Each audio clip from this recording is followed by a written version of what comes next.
2 தீமோத்தேயு 1வது அதிகாரம். அப்போஸ்தலனாகிய பவுல் தீமோத்தேயுக்கு எழுதின 2ஆம் நிருபம் அதனுடைய 1வது அதிகாரத்தின் 12வது வசனத்தை வாசிக்க கேட்கலாம். அதிநிமித்தம் நான் இந்த பாடுகளையும் அனுபவிக்கிறேன், ஆயினும் நான் வெட்கப்படுகிறதில்லை. ஏனென்றால் நான் விசுவாசித்திருக்கிறவர் இன்னார் என்று அறிவேன். நான் அவரிடத்தில் ஒப்பு கொடுத்ததை அவர் அந்நாள் வரைக்கும் காத்துக்கொள்ள வல்லவராய் இருக்கிறார் என்று நிச்சயித்தும் இருக்கிறேன். கைகளை உயர்த்தி ஹல்லேலூயா. நான் அவரிடத்தில் ஒப்பு கொடுத்ததை.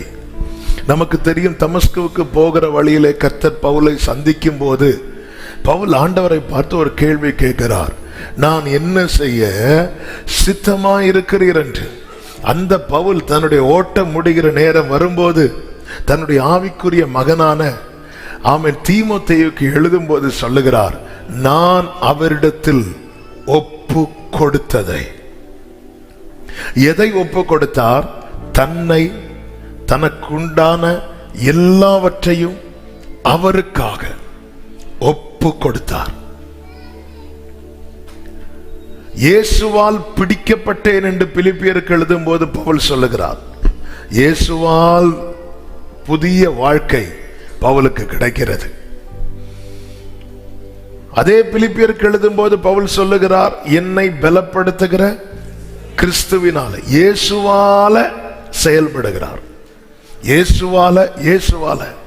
இதுதான் பவுலுடைய வாழ்க்கை. பவுலுடைய வாழ்க்கையை பவுல் திரும்பி பார்க்கும்போது பவுலுடைய வாழ்க்கை இன்னைக்கு அர்த்தமுள்ளதாய் காணப்பட, அல்லது இவ்வளவு மேன்மையாய் காணப்பட, அல்லது இன்னும் நிர்மூலமாகாமல் இருக்க காரணம் என்னவென்று திரும்பி பார்த்தால் பவுல் சொல்வார், இயேசுவால தான் நான் வாழ்கிறேன் என்றால் நான் ஏன் இயேசுவுக்காக வாழக்கூடாது? இயேசுவால வாழ்கிறேன் என்கிற உணர்வுள்ளவன் இயேசுவுக்காக வாழ தன்னை அவரிடத்தில் ஒப்பு கொடுப்பான். ஆமென். தன்னை ஒரு பாத்திரமாக, ஆண்டவரே நான் தந்துட்டேன், எதுக்குப்பா தந்துருங்க? என்ன வேணாலும் செய்யுங்க, என்ன வேணாலும் செய்யுங்க, என்ன வேணாலும் செய்யலாமா? என்ன வேணாலும் செய்யுங்க ஆண்டவரே. இந்த செய்தி கடந்த நாளில் பரிசுத்த ஆவியானவர் தரும்போது, ஆமென், பவுலுடைய வாழ்க்கையில கடந்து வந்த பகுதிகள் எல்லாம் பார்த்தா, ஆமென், தன்னை முழுமையாய் ஒப்பு கொடுக்காத ஒருவனால கர்த்தர் நடத்துகிற பாதையில விரும்பி நடக்க முடியாது. தன்னை முழுமையாய் ஒப்பு கொடுக்காத ஒருவனால. ஏன்னா அநேகர், அவருடைய சீஷர்களில் அநேகர் பின்வாங்கி போனார்கள் என்று யோவான் 6:66 சொல்லப்பட்டிருக்கிறது. 6:60 அவர்கள் சொல்லுகிறார்கள், இதெல்லாம் கடினமான உபதேசம், யார் இதை கேட்பாங்க அப்படின்னு. நல்ல கவனமா கேளுங்க. அப்பம் சாப்பிடுறதுக்கு உபதேசம் கிடையாது, ஆனால் தன்னை அவர் அப்பமா கொடுக்கிறார் தெரியுமா, அதை புசிக்கிறவனுக்கு உபதேசம் உண்டு. இதான் யோவான் 6வது அதிகாரம். முதல்ல பார்க்கும்போது அவருடைய பேச்சு ரொம்ப அப்பம் கொடுக்கிறார். 5 அப்பத்தை எடுத்து 5000 பேருக்கு அதிகமாய் பெருக பண்ணி கொடுக்கிறார். எல்லாரும் திரும்பி வராங்க. திரும்பி வரும்போது தம்மை ஜீவ அப்பமாக கொடுக்கிறார். என்னை புசித்து என் இரத்தத்தை பானம் பண்ணி, இப்படி தம்மை புசிக்க கொடுத்து கூடவே உபதேசத்தை கொடுக்கிறார். என்ன? என்னில் நிலைத்திருக்கணும். அது முடியாது. இன்னைக்கு அநேகருக்கு ஜீவ அப்பம் தேவையில்லை, உலகத்திலிருந்து கொடுக்கப்படுகிற அப்பம் போதும். அதுதான் நான் ஆரம்பத்திலே சொன்னேனே, ஆமென், ஆண்டவரே என் கொஞ்சத்தை பெருக பண்ணுங்க என்று நான் சோமண்ணா. ஆமென். அவர் என்னை நீதிமானாக்குகிறார். நம்மை உருவாக்குகிற விதம், நம்மை நடத்துகிற பாதை, இவைகள் அனைத்துமே எதற்காக வென்றால் நமக்கென்று தேவன் ஒரு ஓட்டத்தை நியமித்திருக்கிறார். பவுலை போட சொல்லணும், நான் விசுவாசத்தை காத்துக்கொண்டேன், ஓட்டத்தை முடித்தேன். கர்த்தருடைய சித்தம் நம்முடைய வாழ்க்கையில பூரணமாக, கர்த்தர் முழுமையாய் நம்முடைய வாழ்க்கையில செயல்பட நாம இடம் கொடுக்கணும். என் வாழ்க்கையில கர்த்தருக்கு நான் எந்த அளவுக்கு ஃப்ரீடம் கொடுக்கிறேனோ, முழுமையா செயல்பட நான் எந்த அளவுக்கு இடம் கொடுக்கிறேனோ அந்த அளவுக்கு தான், அல்லது அதன் அடிப்படையில் மட்டும்தான் என் வாழ்க்கையில கர்த்தருடைய சித்தம் பூரணமாகும். நான் முழுசா கொடுக்கணும். முழுமையா இடம் கொடுத்தால் அவர் முழுமையாய் செயல்படுவார். காணவர் கல்யாண வீட்டில் இயேசுவும் அழைக்கப்பட்டிருந்தார், அவருடைய சீஷர்களும் அழைக்கப்பட்டிருக்கிறார்கள். அங்க நமக்கு தெரியும், திராட்சரசம் குறைவுபட்டதும் மரியாள் வந்து சொல்றாங்க, இப்படி திராட்சரசம் இல்லைன்னு. ஆண்டவர் எனக்கு உனக்கு என்ன அப்படின்னு கேட்பார். ஏன்னா அந்த வீட்டார், அங்க இருக்கிறவங்க முழுமையாய் அவர் செயல்பட இடம் கொடுக்கல. அதன் பிறகு மரியாள் சொல்லிட்டு போயிட்டாங்க, நீங்க அவர் என்ன சொல்லுகிறாரோ அதன்படி செய்யுங்கள் அப்படின்னு சொல்லியாச்சு. எப்பொழுது அவருக்கு முழுமையா இடம் கொடுக்கப்பட்டதோ அந்த இடத்துல அவர் செய்த காரியத்தின் நிமித்தம் அவருடைய மகிமை அங்கே விளங்கினது. நம்முடைய வாழ்க்கையில முழுமையா கொடுக்கிற அனுபவம் இன்னைக்கு இருக்குதா? இதுதான் கேள்வி. ஒரே பர்வதத்திலே மோசே கர்த்தர் சந்திக்கிறார். மோசே பாதரட்சியை கலட்டினான், கோலையும் கீழே போட்டான். நான் உன் வாயோடு இருந்து பேசுவேன் சொல்லும் போது வேண்டாம், வேற யாரையாவது. இன்னைக்கு மோசே மாதிரி நம்ம பார்ஷியலா கொடுக்கிறோம், கொஞ்சம் கொடுக்கிறோம்.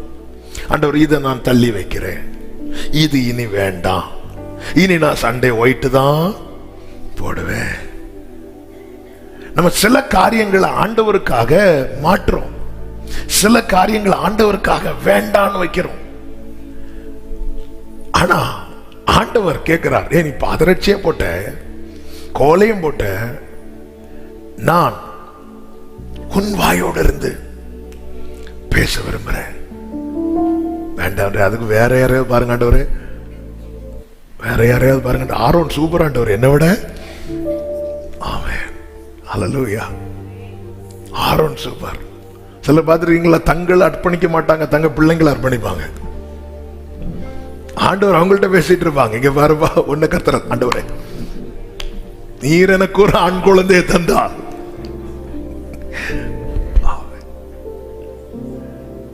ஒரு பாடல் உண்டு, தொடும் என் கண்களையே உம்மை நான் காண வேண்டுமே, இயேசுவே உம்மை காண.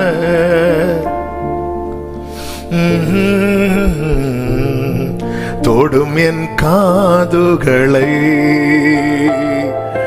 உம் குரல் கேட்க வேண்டுமே, இயேசுவே உம் குரலை நான் கேட்க வேண்டுமே, தொடும் என் நாவுகளை உம் புகழ் பாட வேண்டுமே, இயேசுவே உம் புகழை நான் பாட வேண்டுமே. பேதுரு தன் படகை கொடுத்ததினால் மாத்திரமல்ல, தன்னையே கொடுத்ததினால் மாத்திரமே அவன் வாழ்க்கையிலே தேவ சித்தம் பூரணமானது. இன்னைக்கு நம்ம ஏதோ ஒன்றை ஆண்டவருக்கென்று செய்து, ஆண்டவருக்கென்று கொடுத்து, ஆண்டவருக்கென்று விட்டு அதிலே திருப்தி அடைகிறோம். கர்த்தர் இந்த நாளிலே நம்மிடத்தில் எதிர்பார்க்கிற, கேட்க விரும்புகிற காரியம் இதுதான். ஆமென். முழுமையாய் நான் கர்த்தருக்கென்று என்னுடையவைகளை கொடுத்து என்னை கொடுக்காவிட்டால்,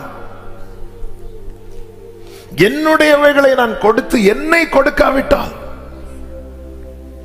பேதுரு படகுல இயேசு ஏறினது மீன் வாங்குறதுக்கு இல்ல, பேதுருவே ஒன்ன வாங்குறதுக்கு. ஆமென், ஹல்லேலூயா. மோசே இல்ல ஆண்டவரே, நான் உன் வாயோடு இருந்து. மோசே நோங்கிறார். உடனே ஆண்டவர் இல்ல இல்ல அப்படியா? ஆண்டவர் கோபம் வருது, ஆண்டவருக்கு வருத்தம் வருது. என கேட்டுக்கொண்டிருக்கிற அன்பு சகோதரா சகோதரி, நீர் தந்த இந்த வாழ்க்கை கர்த்தர் தந்தது.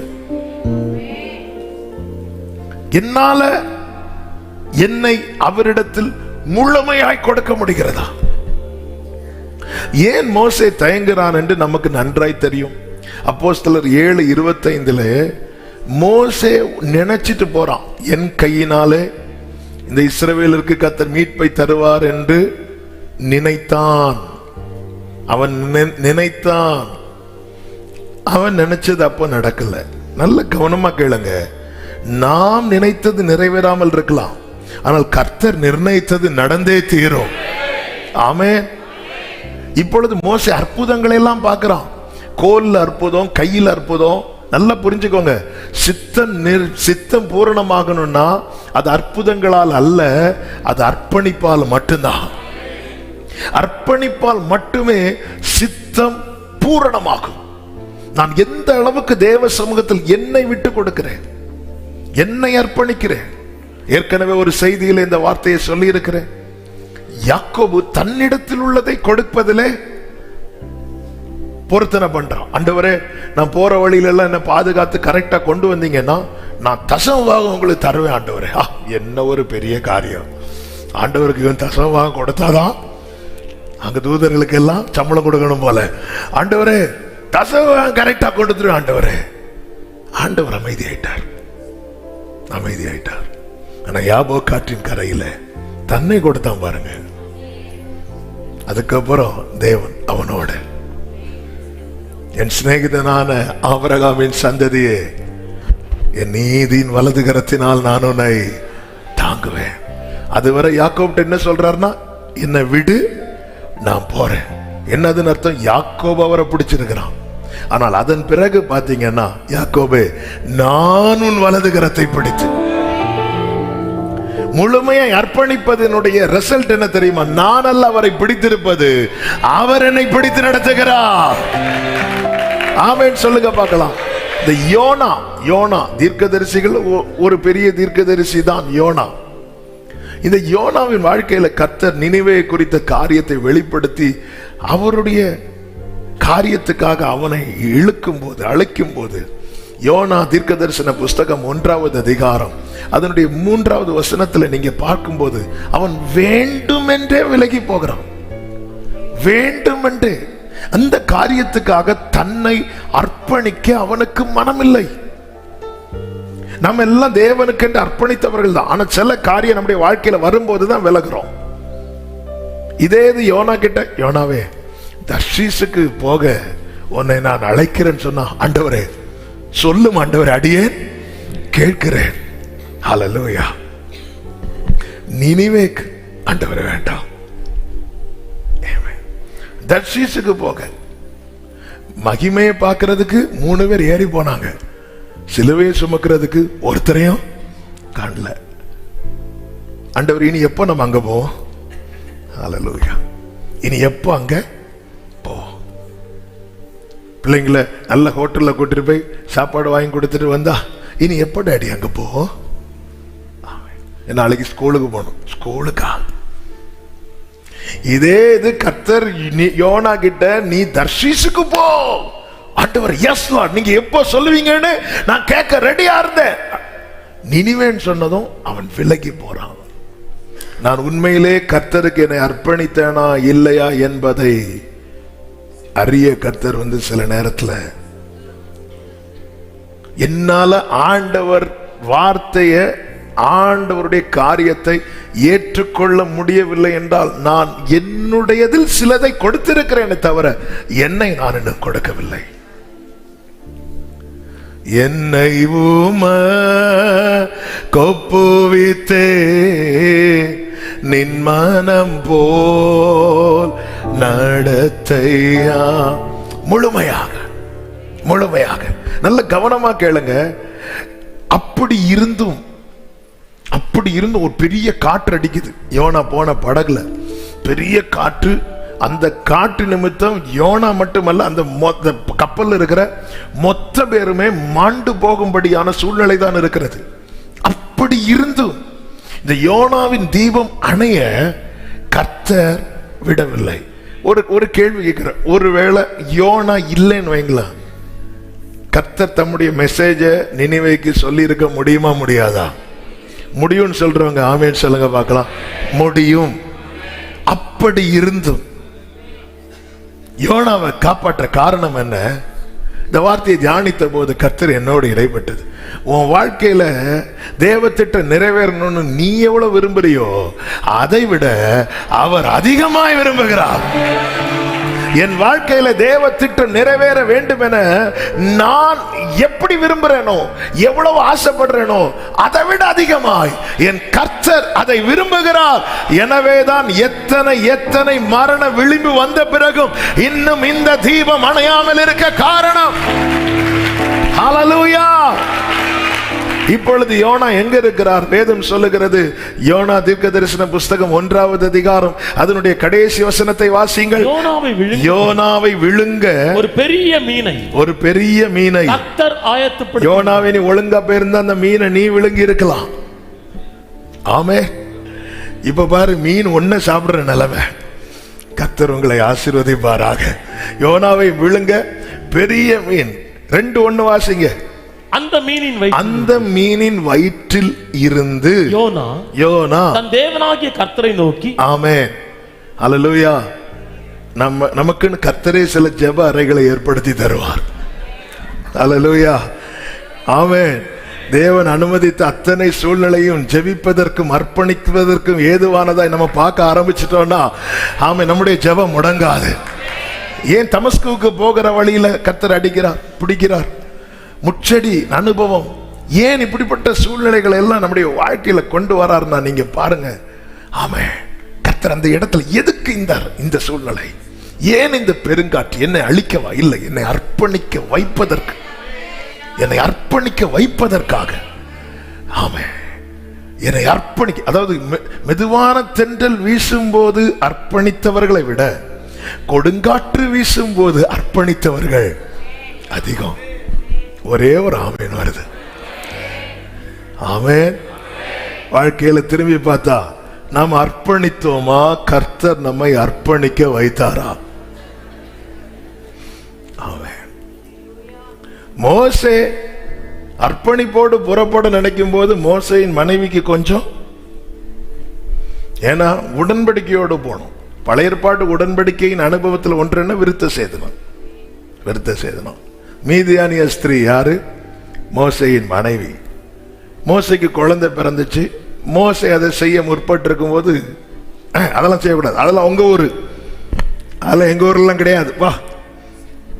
கர்த்தருடைய காரியம் உடன்படிக்கையோடு போனோம். ஆபிரகாம் இடத்துல விருத்த சேதனம் மகனுக்கு பிள்ளைக்கு செய்ய சொல்லி அந்த உடன்படிக்கை எல்லாரும் இங்க விருத்த சேதனம் பண்ணுங்க. பழைய ஏற்பாட்டில், புதிய ஏற்பாட்டில் விருத்த சேதனம் கிடையாது. நம்ம தான் கிறிஸ்துவுடன் கூட ஞானஸ்நான உடன்படிக்கை செய்து விட்டோம். அதுக்கு அப்புறம் தான் கர்த்தர் ஆபிரகாம் என்று அழைக்கிறார். ஹல்லேலூயா. இது மோசேயின் மனைவி சம்மதிக்கவே இல்லை. அவன் எப்படி உடன்படிக்கை இல்லாம கர்த்தருடைய சித்தத்துக்கு போறது? கர்த்தர் கொஞ்ச நேரம் பார்த்தார். வேதம் சொல்லுகிறது, கர்த்தர் மோசே வழியிலே கொல்ல பார்த்தார். மனைவிகளே, ஆமென். கர்த்தர் உங்களை ஆசீர்வதிப்பாராக. நீங்க கவலைப்படாதீங்க. மனைவிகளை எப்படி திருத்தணும்னு கர்த்தருக்கு தெரியும். ஆமென். எங்க மோசையை கொல்ல பார்த்த முச்செடிக்கு முன்னாடியே கொண்டிருக்கணும்ல. அவன் நோன்னு சொல்லி இருக்கும் போது ஏன் ஆண்டவர் கொல்ல பார்க்கல?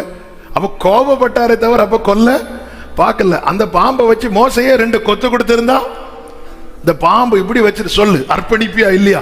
அர்ப்பணிக்கிறேன். அப்படி ஆண்டவர் செய்ய வைக்கல.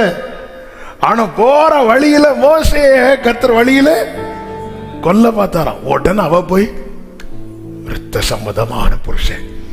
ஆமென். ஹல்லேலூயா. அவர் அர்ப்பணிக்க வைப்பார். அவருக்கு தெரியும் என்ன செய்யணும்னு. ஹல்லேலூயா, ஆமென். அதனாலதான் மேன்மை பாராட்டுகிறவன் கர்த்தரை குறித்தே மேன்மை பாராட்ட கடவன். ஹல்லேலூயா. இன்னைக்கு சில சூழ்நிலையில தேவன் வைத்திருக்கிறார். ஆண்டவரே, ஆண்டவரே, என்ன எங்க கொண்டு வச்சிருக்கிறீங்க ஆண்டவரே? சிலருடைய புலம்பல, என்ன எங்க கொண்டு வச்சிருக்கிறீங்க ஆண்டவர்? நான் எப்படி இருந்தவ ஆண்டவர்? நான் எப்படி இருந்தவ ஆண்டவரே? எதுல கொண்டு? கர்த்தர் உன்கிட்ட இருந்து ஒண்ணு கேட்க விரும்புறார். என்ன?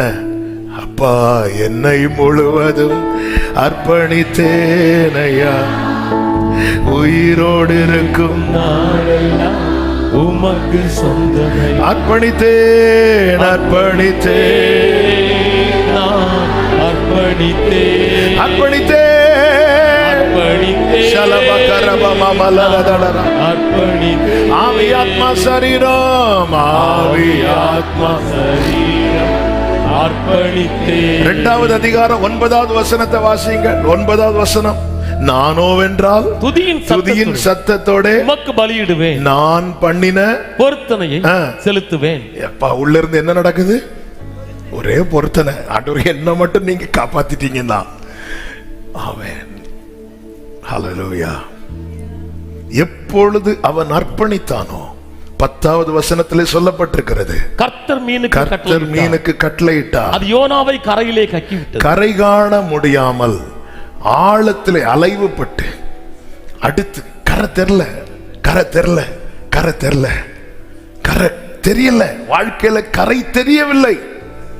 ஒரு எண்டை நான் பார்க்கவே இல்லையே, ஒரு எண்டை நான் பார்க்கல. ஆனா கடலை தூக்கி போட்டவங்க என்ன நினைச்சாங்க தெரியுமா? இவன் செத்திருப்பான். கண்டிப்பா அப்படித்தானங்க. யோனா தீர்க்கதரிசி தானே. அவர் நினைச்சிருப்பாரு, என்ன ஒரு மீன் வைத்துக்குள்ள எனக்கு 3ஆம் நம்பர் ரூமை தந்து தூங்க வைப்பார். இல்ல இல்ல, வாழ்க்கையில கரை காணவில்லை. இன்னைக்கு அநேகருக்கு பரிசுத்த ஆவியானவர் இன்னைக்கு இங்க ஆராதனை நடக்கும் போது இந்த வார்த்தை எழுத வைத்தார். நீ முழுமையாய் அர்ப்பணித்தால் உன்னுடைய கரையை நீ காண்பாய். முழுமையா அர்ப்பணித்தால் நீ உன்னுடையதை கொடுக்கிற, ஒன்ன கொடுக்க மாட்டேங்கிற. நம்ம ஆண்டவருக்குன்னு சண்டையை கொடுக்கிறோம், அதான் நம்முடையதை கொடுக்கிறோம், நம்முடைய ஆரோக்கியத்தை கொடுக்கிறோம். அந்த ஆரோக்கியத்தை கொடுப்பதின் ஒரு அடையாளம் தான் முதல் பாட்டுக்கு தட்டுற தட்டு 2வது பாட்டுக்கு காணாது.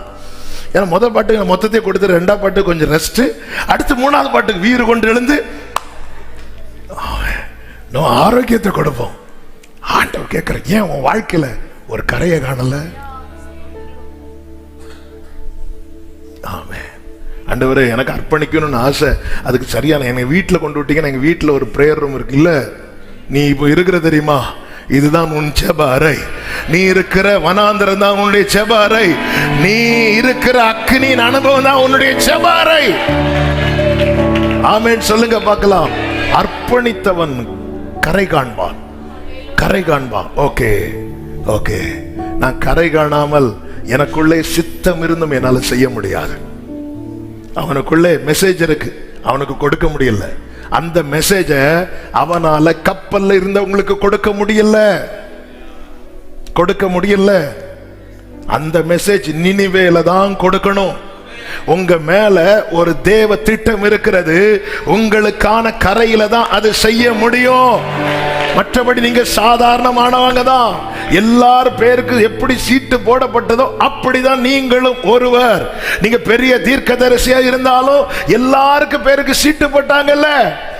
தேவனை அறியாதவனுக்கு பெயர் எழுதப்பட்ட கூட்டத்தில் தான் இந்த யோனாவின் பெயரும் எழுதப்பட்டது. ஆனா யோனாவே, உனக்கு ஒரு இடத்துல வேல்யூ இருக்கிறது, உனக்கு ஒரு இடத்துல வேலை இருக்கிறது. அந்த கரையை நீ பார்க்கணும்னா நீ ஒன்னு முழுமையாய் அர்ப்பணிக்கணும். ஹல்லேலூயா, ஹல்லேலூயா. முழுமையாய். கடந்த நாள் ஒரு செய்தியை கேட்டுக்கொண்டிருந்தேன். அதுல சொன்ன வார்த்தையை என்னை ரொம்ப சிந்திக்க வைத்தது. அதாவது, பொதுவாகவே நம்ம தீர்க்காயுச கேட்போம், ஆனா பூரண ஆயுச கேட்பது இல்லை. ஆமென். தீர்க்காயுசுக்கும் பூரண ஆயுசுக்கும் வித்தியாசம் உண்டு. தீர்க்காயுசுனா, தீர்க்காயுசு அதாவது மனுஷனுடைய ஆயுசு நாட்கள் 70, 80. 80 வந்தாலே தீர்க்காயுசுன்னு சொல்லுவோம். சிலர்லாம் 100 அடிச்சுட்டு அப்பா. பூரண ஆயுசு என்ன தெரியுமாங்க? எத்தனை வருடம் என்பதல்ல, வாழ்கிற நாட்களிலே செய்ய வேண்டிய அனைத்தையும் செய்து முடிப்பது. இயேசு கிறிஸ்து இந்த பூமியில் எத்தனை வருஷம் வாழ்ந்தார்? 33 வருஷம். ஆனா அவர் என்ன சொல்லிட்டு ஆவியை விட்டார் தெரியுமா? finished, முடிச்சிட்டேன். என்னென்ன இந்த பூமியில நான் செய்யணும்னு என் அப்பா எனக்கு கொடுத்தாரோ பா செஞ்சு முடிச்சிட்டேன். இதான் பூரண ஆயுசு. சபை இப்படி பூரண ஆயுசு கேட்கணும். ஆமென், ஆமென், ஹல்லேலூயா, ஆமென். நான் 100 வயது வரை வாழ்ந்தோம். என் வாழ்க்கையிலே நான் செய்யும்படி கர்த்தர் நிர்ணயித்ததை செய்யாமல் வாழ்ந்தா, ஒருவேளை உலகம் கொண்டாடும் 100 வயது திருவிழா. 100 வயதுக்கு என்ன? சொந்தங்க உறவுங்க வருவாங்க, குடும்பத்தினர்லாம் வந்தாலே ஒரு சபை நடத்தலாம் 100 வயதானவங்களுக்கு. அப்படி இருக்கும். ஆனா என் வாழ்க்கையில செய்ய வேண்டிய எதையுமே நான் செய்யவில்லை என்றால், என் வாழ்க்கையில நான் செயல்படணும்னா ஆண்டவரே அதான் இந்த பூரணம் முடிந்தது. யோவான் பாருங்க, ரொம்ப வயசானவர், ரொம்ப வயசானவர். ஏன்னா அது வரைக்கும் செய்ய வேண்டிய காரியம் யோவானுக்கு இருந்தது. ஸ்தேவானை பாருங்க, ஒரே நாள் ஊழியம் முடிந்தது. இதுல உலக கணக்குப்படி பார்த்தா ஆயுசு ஜாஸ்தி யாருக்கு அப்படின்னா யோவானுக்கு. ஆமே, காயினுக்கும் ஆபேலுக்கும் பார்த்தா ஆயுசு யாருக்கு ஜாஸ்தி? காயினுக்கு. ஆனா ஆபேல் பாருங்க, அவன் பலி செலுத்திட்டான். அந்த பூமியில அவன் செய்ய வேண்டியது முடிந்தது. எனவேதான் விசுவாச வீரர்கள் பெயர் எழுதும் போது ஆபேல், ஆபேலை தான் தொடங்கவே செய்கிறார். ஏனோக்கு, மெத்துசெலா. யாருக்கு வயசு ஜாஸ்தி? மெத்துசெலா. ஆனா ஏனோக்கு கம்ப்ளீட் பண்ணிட்டார். ஏன்னா எபிரேயர் 11 சொல்லப்பட்டிருக்கு, அவன் எடுத்துக்கொள்ளப்படுவதற்கு முன்னமே தேவனுக்கு பிரியமானவன் என்று சாட்சி பெற்றானா. நான் எத்தனை வருஷம் வாழ்றேன், நீ என்னுடைய இலக்கு என்ன, உன்னுடைய லட்சியம் என்ன, எப்படியாவது 70 80 வர வாழ்ந்துட்டு. அப்படி இல்லை ஆண்டவரே, நீங்க எவ்வளவு காலம் இந்த ஆயுள் நீங்க நிர்ணயித்திருக்கிறீங்கன்னு தெரியாது. ஆனா ஓட்டத்தை முடிக்கும் போது நான் சொல்லணும், எந்த ஓட்டம் ஜெயத்துடன். பூரணப்படுத்துங்க ஆண்டவரே, பூரணப்படுத்தணும். ஆமென் சொல்லுங்க பார்க்கலாம். அப்ப முழுமையான அர்ப்பணிப்பு தேவ பிள்ளைக்கு அவசியம். யார் முழுமையாய் தங்களை அர்ப்பணிப்பார்கள்? அதே வசனத்தில் சொல்லப்பட்டிருக்கிறது. 2 தீமோத்தேயு 1:12, நான் விசுவாசித்திருக்கிறவர் இன்னார் என்பதை அறிவேன், நான் அவரிடத்தில் ஒப்பு கொடுத்ததை. அப்போ யார் முழுமையா நம்புவா இது அர்ப்பணிப்பார்கள் தெரியுமா? யார் முழுமையாய் கர்த்தரை நம்புகிறார்களோ, முழுசா நம்புறாங்களோ, அவர்கள் தங்களை முழுமையாக அர்ப்பணிப்பார்கள். வெளியே போறோம், நம்ம கையில குழந்தை இருக்கு, எமர்ஜென்சியா ஒரு இடத்துக்கு போனோம், குழந்தைய ஒருத்தங்க பார்த்துக்கணும். யார் கையில கொடுத்துட்டு போவோம்? அந்த வழியில போறவங்கள்ட்ட, பிரதர் எங்க போறீங்க, கொஞ்சம் வெயிட் பண்ணுங்க, இந்த குழந்தைய பார்த்துக்கோங்க. அப்படியா? இல்ல. யாரை நம்ம முழுசா நம்புறோமோ அவங்க கையில தான் கொடுத்துட்டு போவோம். பவுலுடைய ஆரம்பம் என்னவென்றால், நீர் யார்? இதுதான் பவுலுடைய ஆரம்பம். இப்படிதான் ஆரம்பிக்கிறார். ஆனால் அந்த அறிவு கெட்டாத அன்பை அறிந்து கொள்ள துவங்கினதும் பவுல் தன்னை முழுமையாக அர்ப்பணிக்கிறான். காரணம், அவரை நம்ப ஆரம்பிக்கிறான்.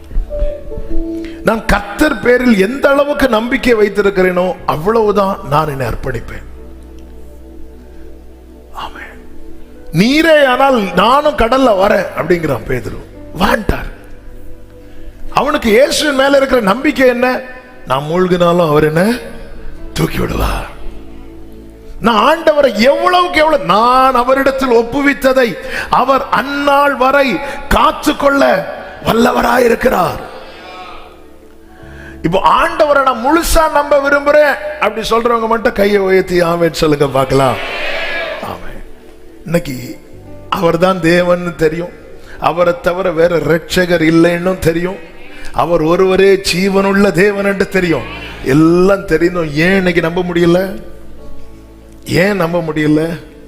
இதே வசனத்திலே பவுல் சொல்லுகிறார், நான் விசுவாசித்திருக்கிறவர் இன்னார் என்பதை அந்த அறிவு இல்லாததுதான் காரணம்.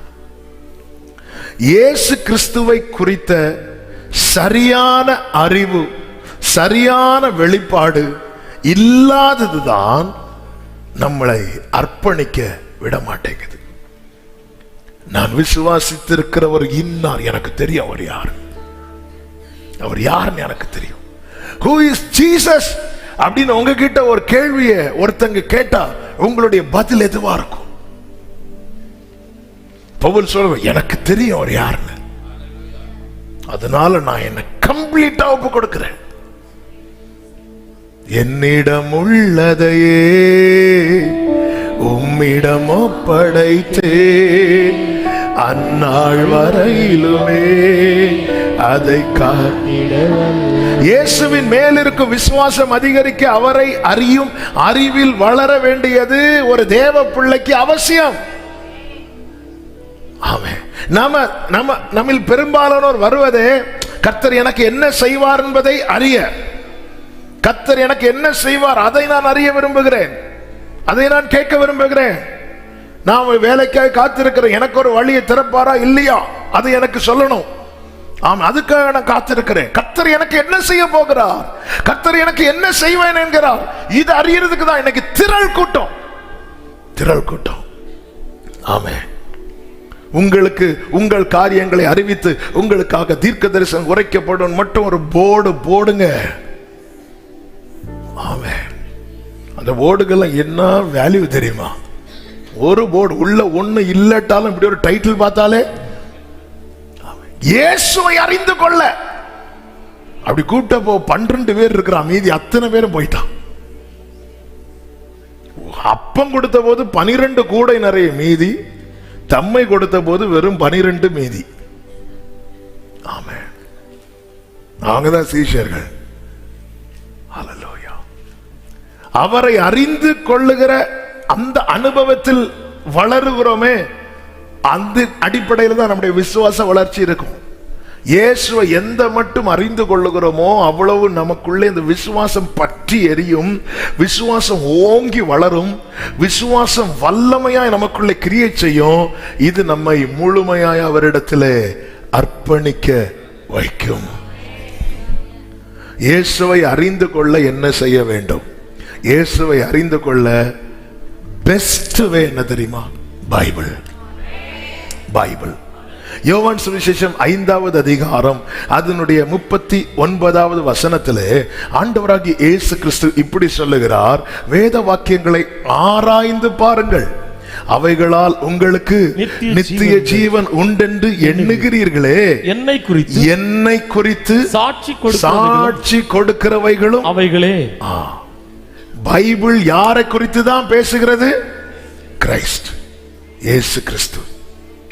பைபிளினுடைய மொத்த உருவமே ஜீசஸ் கிரைஸ்ட், இயேசு கிறிஸ்து. நீங்க வேதத்தினுடைய மையமே இயேசு கிறிஸ்து. எத்தனை இந்த வேதத்தில் கொடுக்கப்பட்டிருக்கிற 66 புத்தகங்கள் மட்டுமல்ல, இன்னும் அநேக புத்தகங்கள் இதை எழுதும்படி கர்த்தர் பயன்படுத்தினார்களே, அவர்களை கொண்டு இன்னும் அநேக புத்தகங்களும் எழுதப்பட்டிருக்கிறது.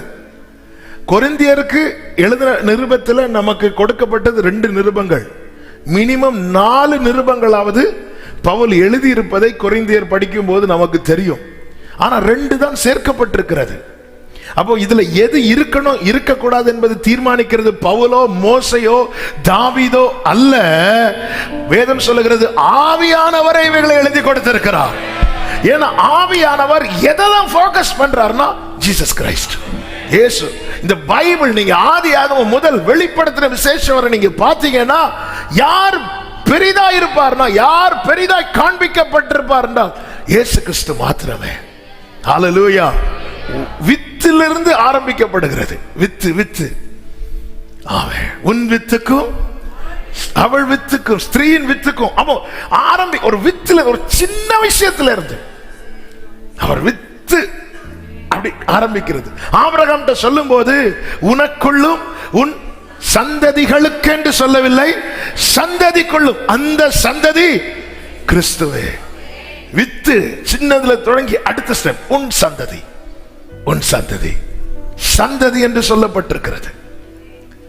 ஏசாயா 6 நிருபத்திலே சொல்லப்பட்டிருக்கு, இதோ ஒரு கன்னிகை கர்ப்பவதியாகி ஒரு குமாரனை பெறுவாள். குமாரன். நமக்கு இந்த மாத வாக்குத்தத்தம் கர்த்தர் கொடுத்தாரே, அதுல சொல்லப்பட்டிருக்கிறது, ஒரு புருஷன் என் அண்டையிலே நின்றிருக்கிறார். ஒரு வித்திலிருந்து தொடங்கி சந்ததி, குமாரன், புருஷன். அதற்கு அடுத்த ஸ்டெப் என்ன? சுனேமியால் சொல்றார், இவர் என்னுடைய நேசர், நேசர். இன்னும் தீர்க்க தரிசன புத்தகங்களை பார்த்தால் இவர் கர்த்தாதி கர்த்தர், ராஜாதி ராஜர், தேவாதி தேவன். சின்னதுல இருந்து பெருசு. பழைய ஏற்பாட்டுல எப்படியோ அப்படியேதான் புதிய ஏற்பாட்டுல. ஆமென். முதல்ல நீ கர்ப்பவதியாவாய், கர்ப்பவதியாவாய். வித்திலிருந்து ஆரம்பிக்குது. அடுத்து பெற்றெடுக்கிறார் குழந்தை, சந்ததி. அடுத்து பிதாவாகிய தேவன் சொல்லுகிறார், இவர் என்னுடைய நேசகுமாரன். ஆமென். அடுத்து யோவான் சொல்றார், இங்க பாருப்பா, நான் மணவாளன் அல்ல, அவர்தான் மணவாளன், நான் அவருடைய தோழன். ஆமென். ஒரு புருஷன் என்றால் பூரணம், பூரணம் உள்ளவன், பூரணம். சிலுவையில் அவர் சொல்றார், finished, கம்ப்ளீட் பண்றார். இனி அவர் எப்படி வெளிப்பட போகிறார் என்று வேதம் சொல்லுகிறது. அவர் வெள்ளை குதிரை மேல அநேக கிரீடங்களை தரித்தவராய் வெளிப்பட போகிறார். இந்த பைபிள் ஃபுல்லாவே ஒருவரை குறித்து மாத்திரமே சொல்லப்பட்டிருக்கிறது, இயேசு கிறிஸ்து. சத்திய வேதம் பக்தரின் சுத்தர்கள் போகும் பாதையின் தீபம் உத்தமம். ஆமென், ஆமென். சில வார்த்தைகளை பரிசுத்த ஆவியானவர் பைபிள் மெடிடேட் பண்ணும்போது, செய்தி ப்ரிப்பேர் பண்ணும்போது, ஆமென், எழுத வைப்பார். அது ஒரு நோட்டில் எழுத வைப்பார். அப்படி எழுதும் போது ஆவியானவர் எழுத வைத்த வார்த்தை, நீ வேதத்தை எவ்வளவு நேசிக்கிறியோ அவ்வளவுதான் இயேசுவை நேசிக்கிற. நீ வேதத்தை எவ்வளவு வாசிக்கிறியோ அவ்வளவுதான் நீ இயேசுவை அறிய விரும்புற. ஆமென். இன்னைக்கு பைபிள் படிக்கிறது நமக்கு பிடிக்கல, அல்லது பைபிள் படிச்சாலே, சில பைபிள் படிச்சாலே எனக்கு தூக்கமா வருது. சிலருடைய நினைப்பு என்னன்னா, நான் எனக்கு கர்த்தர் வந்து அப்படி ஒரு ஆசீர்வாதத்தை தராருன்னு. ஏன் என்னால பைபிள் படிக்க முடியல? நம்ம கேட்டா என்ன சொல்ல தெரியும்? நான் நினைச்சது நடக்கல. அப்ப நான் பைபிள் எதுக்கு படிக்கிறேன்? நான் நினைச்சது நடக்கணும். எக்ஸாம் போகிறதுக்கு முன்னாடி பிள்ளைங்க எதுக்கு பைபிள் படிக்கிறாங்க? பேரண்ட், டேய் பைபிள் படிச்சியா? ஏன் சகோதரி நேத்து கேட்கல உங்க பிள்ளைங்கிட்ட? நேத்து எக்ஸாம் கிடையாது, இன்னைக்கு அதுவும் மேத்ஸ் எக்ஸாம், 2 அதிகாரமாவது. ஆமே, எதுக்கு? அதாவது எனக்கு ஏதாவது நடக்கணும், எனக்கு ஏதாவது கிடைக்கணும். எனக்கு தெரியும் இன்னைக்குள்ள செய்தி எல்லாருக்குள்ள போகுமான்னு எனக்கு தெரியல. இயேசுவை அறிகிற அறிவில் வளராமல் என்னால் அர்ப்பணிக்க முடியாது. ஆண்டவரே உங்க நாமம் என்ன? அப்போ அவரை அற்புதங்களை பார்க்கிறான், ஆனா அவரை குறித்த அறிவு இல்லாததுனால அவருடைய வாயார்ந்து செயல்பட அவர் ஒன்ன கொடுங்கிறார், முடியாதுங்கிறார் மோசே. ஆனால் பின் நாட்களில் அவரோடு நெருங்கி நெருங்கி நெருங்கி 40 நாள் அவர் சொல்றதை கேட்டுட்டு இருக்கிறார் மோசே.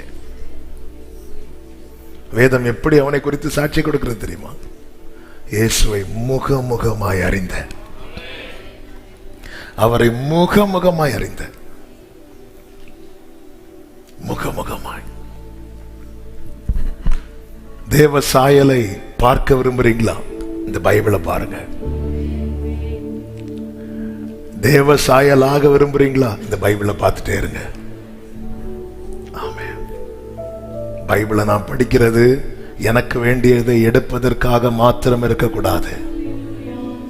பைபிளை நான் படிக்கிறது எனக்கு அவரை பார்க்கணும், அவர் அறியணும், வெளிப்படுத்தின விசேஷம் 1வது அதிகாரம் 3வது வசனத்தில் சொல்லப்பட்டிருக்கிறது, இந்த தீர்க்க தரிசன வசனங்களை வாசிக்கிறவனும் கேட்கிறவர்களும் இதில் எழுதியிருக்கிறவைகளை கை கொள்ளுகிறவர்களும் பாக்கியவான்கள்.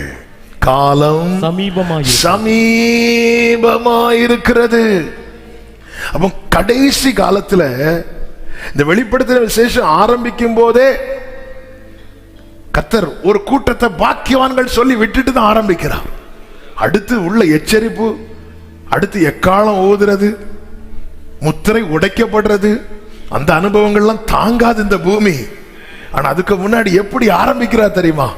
பாக்கியவான். இதை வாசிக்கிறவன் பாக்கியவான். எங்க அந்திரேயாவை கர்த்தர் சீஷனாய் அழைப்பதற்கு பின்னாடி ரீசன் இருக்கு.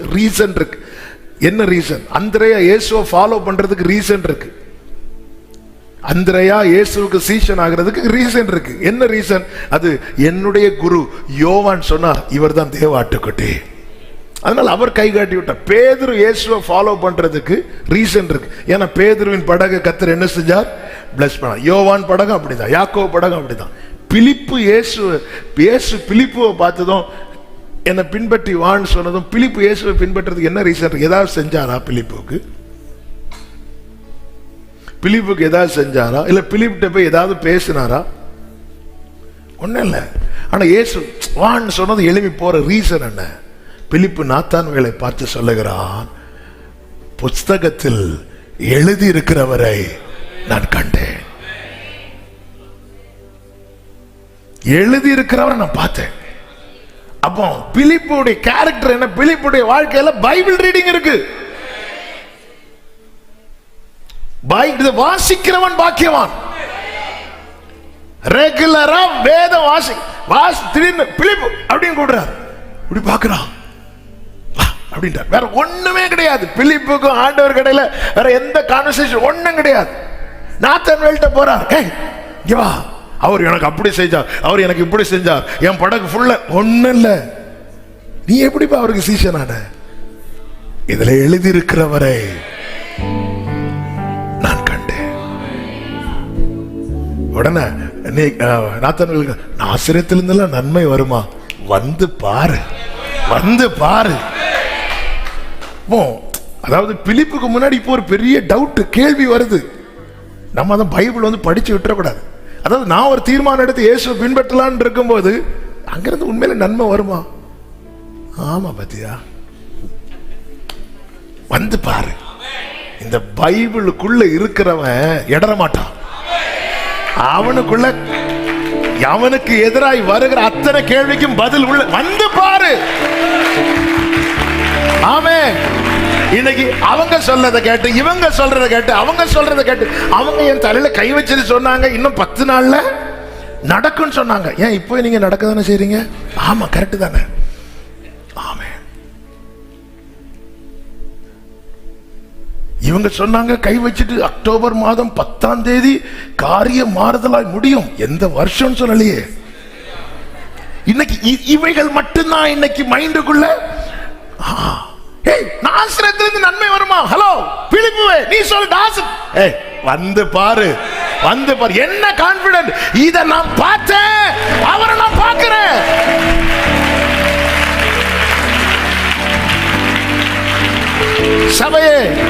சபையே, உங்களுடைய தீர்மானத்தில் உங்களுக்கு முன்பாக வருகிற ஒரு கேள்விக்கு முன்னாடி உங்களால் நிக்க முடியுதா?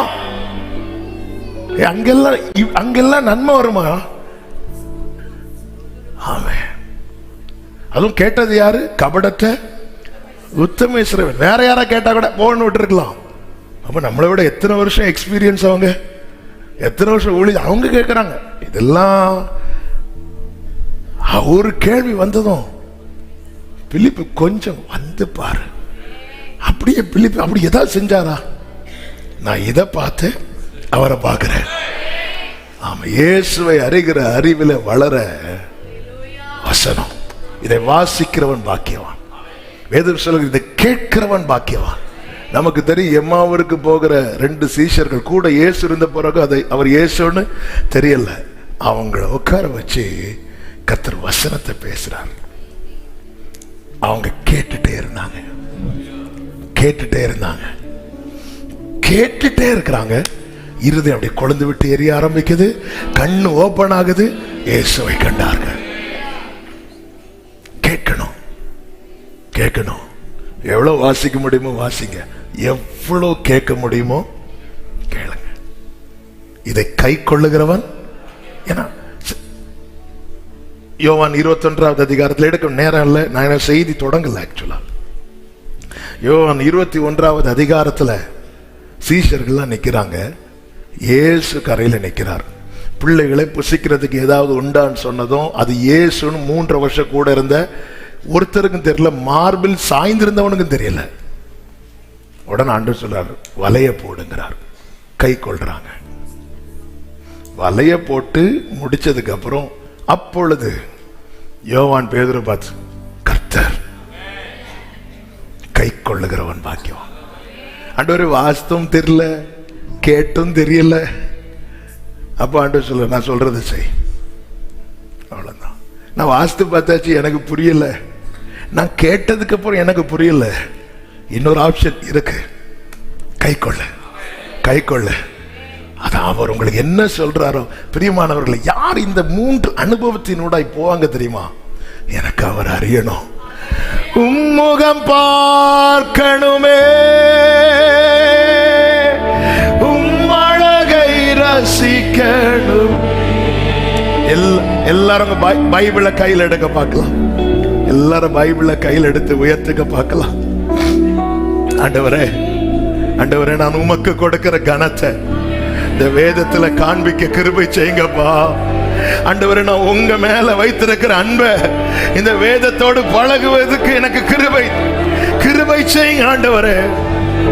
பிரியமான கர்த்தருடைய பிள்ளைகளே, பிரியமான கர்த்தருடைய பிள்ளைகளே, ஆமே, இதை நம்ம எவ்வளவு நேசிக்கிறோமோ. அல்லேலூயா, ஆமே. வாசிக்கணும், வாசிட்டே இருக்கணும், வாசிட்டே இருக்கணும். இரவெல்லாம் பகலெல்லாம் இதயம் உங்களுக்கு கொஞ்சம் டைம் இருக்கா? போய் உட்காந்து பைபிள் எடுத்து வாசித்தாலே நீ பாக்கியவானா. கொஞ்ச நேரம் வாசிக்கும் போது டயர்டாகும், பிசிக்கலி டயர்டாகும், மாம்ச பலவீனம் உள்ளது. கொஞ்சம் அப்படி வசனத்தை கேளுங்க, வசனத்தை கேளுங்க, அப்படியே வார்த்தை கேளுங்க. புரியுதோ புரியலையோ, கேட்கிறவன். ஆமே, ஆண்டவருக்கு தெரியும் எதுக்கு வாசிக்கிறான். இன்னையிலிருந்து நீங்க பைபிள் திறக்கும், அப்பா இன்னும் நான் உங்களை அறியணும்ப்பா. எதுக்குப்பா அறியணும்? ஏன்னா நான் தரணும் முழுசா, ஏன்னா முழுசா உங்களுக்கு நான் தந்துடணும், முழுசா உங்களுக்கு நான் தந்துடணும். நான் என்னுடையதை கொடுக்கிறேன், என் நேரத்துல கொஞ்சத்தை கொடுக்கிறேன், என் பணத்துல கொஞ்சத்தை கொடுக்கிறேன், என் ஆரோக்கியத்துல கொஞ்சத்தை, இப்படி நான் ஏதோ கொஞ்சத்தை கொடுத்து நான் இல்ல ஆண்டவரே, நான் முழுசா என்ன தர விரும்புறேன், என் முழுமையும் உமக்கு.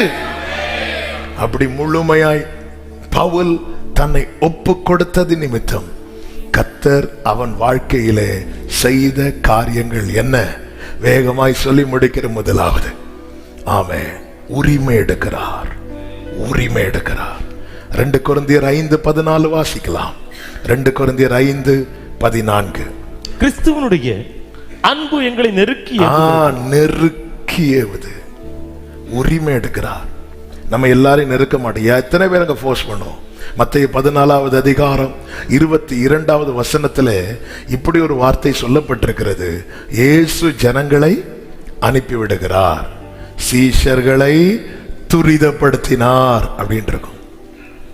ஜனங்களை துரிதப்படுத்தல, சீஷர்களை துரிதப்படுத்தினார். ஏன்னா ஜனங்கள் வந்து போறவங்க, சீஷர் இயேசுவோடு இருக்கிறவங்க. வந்து போறவங்கள்ட்ட ஃபோர்ஸ் எல்லாம் பண்ண முடியாது.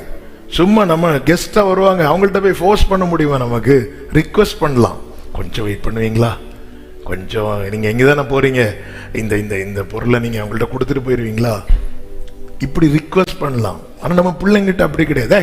போய் வாங்கிட்டு வாப்போ, இதை கொண்டு போய் கொடுத்துட்டு வாப்போ. உரிமை எடுக்கிற பவுல் சொல்றாரு, எங்களை நெருக்கி ஏவுறார், போ போ, நெருக்கி ஏவுறார். இப்படி உரிமை எடுக்கணும்னா, ஆமே ஆமே. சங்கீதம் 81 இருக்கு, அவர்கள் இருதய கடினத்துக்கு நான் அவர்களை அப்படி என்ன விட்டுறக்கூடாது ஆண்டவரே. நீங்க நினைச்சா ஆசீர்வாதம் தான், என்ன மறந்தா ஆமென். பிரியமானவர்களே, முழுமையா அர்ப்பணித்தா கர்த்தர் உரிமை எடுப்பார். கர்த்தர் உரிமை எடுப்பார். அவர் அதான் அதனாலதான் மோசே, நான் உன் வாயோடு இருந்து பேச விரும்புறேன். ஆமென். ஹல்லேலூயா. ஆண்டவர், அது முடியாது ஆண்டவரே, அது முடியாது. நீங்க ஆரோன் அவன் என்னோட சூப்பர் ஆண்டவரே. ஆண்டவருக்கு எவ்வளவு வலி. ஆமென். நீங்க எங்கு செல்ல வேண்டும், என்ன சொல்ல வழி நடத்தும். பித்தினியாவுக்கு போக பிரயத்தனம் பண்ணினார்களாம். பிளான் பண்ணி அதுக்கான காரியத்தை பவுல் செய்யும் போது ஆவியானவர் தடுத்துட்டாராம். ஸ்டாப் பண்ணிட்டார். சில இடத்துல பிள்ளைங்க விளையாட போகும்போது விடாம இருக்கிறதுக்கு பெற்றோர் கையை பிடிப்பாங்க தெரியுமா? அது வலிக்கும். அந்த பிள்ளைங்க அந்த கையை விட்டுட்டு போக பார்க்கும். அப்போ பெற்றோர் கொஞ்சம் இருத்தி பிடிப்பாங்க. அது வலிக்கும். அதான் நெருக்கி ஏவுறார். வலிக்குது நெருக்கி ஏவுறார். அப்படி நெருக்கி ஏவுறதுனாலதான் முடிக்க முடியுது. ஒரு பிளேட் சாப்பாடை வச்சுட்டு பெற்றோர் நெருக்கி ஏவுவாங்க, பார்த்திருக்கீங்களா? ஆமே. அந்த பிள்ளை அழுதாலும்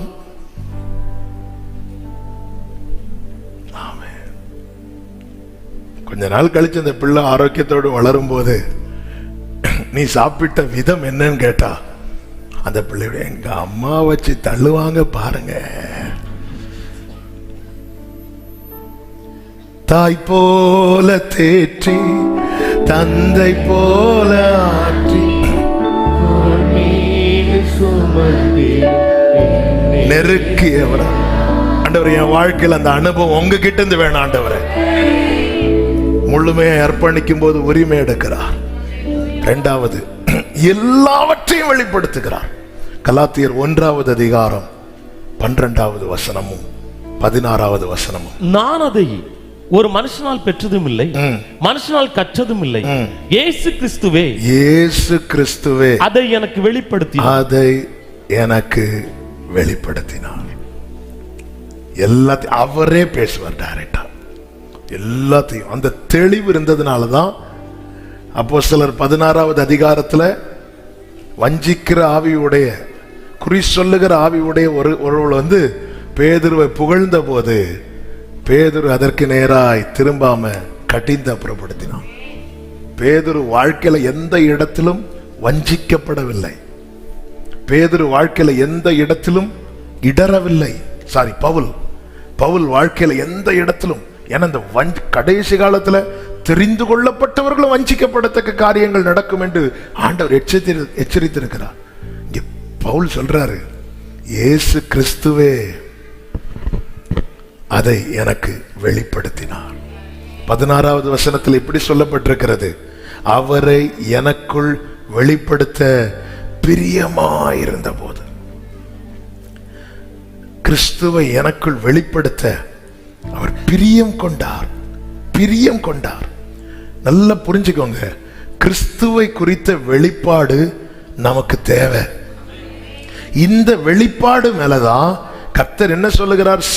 பேதுருவுக்கு கிறிஸ்துவை குறித்த வெளிப்பாடு விளங்கின போது நீ பாக்கியவான் அப்படின்றார். சொல்லிட்டு சொல்றார், இந்த கல்லின் மேல் கிறிஸ்துவை குறித்த வெளிப்பாடு இருக்குல்ல, அதுலதான் சபை கட்டப்படும். பாரம்பரியத்தில் அல்ல, கிறிஸ்துவை குறித்த ரெவலேஷன் ஆஃப் ஜீசஸ் கிரைஸ்ட், அதுலதான் கட்டப்படும். பாதாள வாசல்கள் அதை மேற்கொள்ளாது.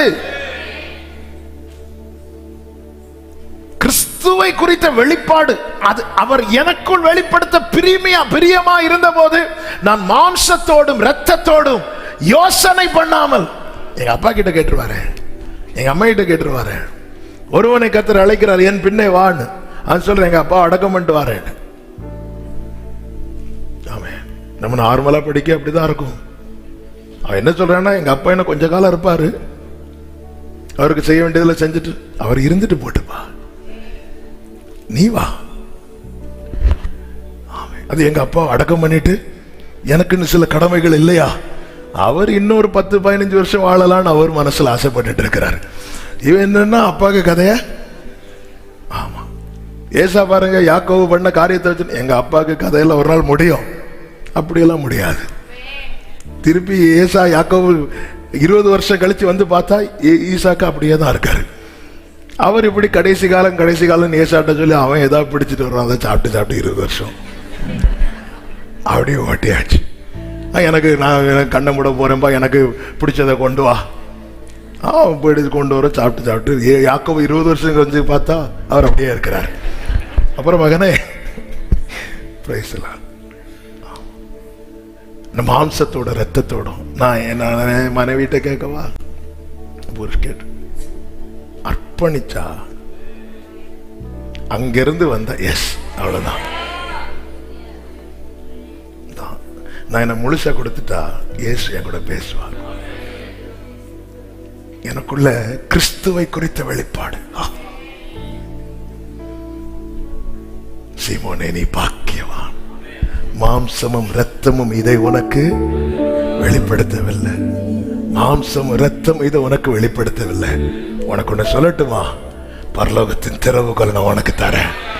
பூமியில நீ கட்டுவது எதுவோ அது பரலோகத்துல கட்டப்படும், பூமியில நீ கட்டவிழ்ப்பது எதுவோ அது பரலோகத்துல கட்டவிழ்க்கப்படும்.